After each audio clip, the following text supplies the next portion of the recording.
Voice of Cameroun, la voix de l'espérance. Sur la foi de cela, il faut souligner ici l'extrême cruauté de ceux qui ont en charge ce dossier totalement piloté. Parce que le conseiller Christian Pendaye Koka, sur la foi, je me base là sur la foi du diagnostic qui a été posé par les deux médecins qui l'ont consulté, a eu un malaise très furtif, précisément à cause de la chaleur et de l'étouffement lié à la suffocation qu'on éprouvait dans la salle, qui est une vraie boîte de sardines. Et le caractère inhumain de la procédure vient justement du fait que des personnes, des êtres humains ont été parqués comme du bétail, serrés les uns contre les autres, sans possibilité, y compris de respirer.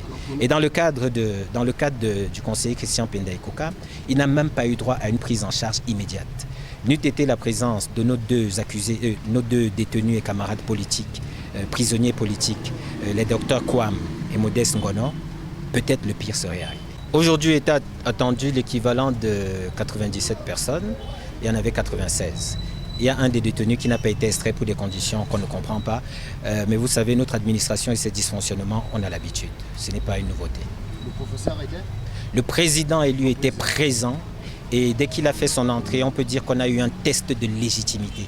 Il a été accueilli plus que triomphalement.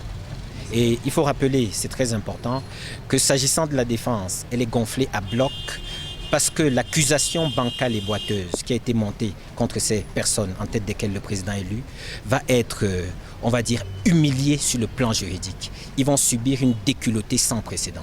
Maintenant, on leur laissera le plan politique avec les instructions et la décision qui sera finalement prise. Mais sur le plan du droit, ils perdront.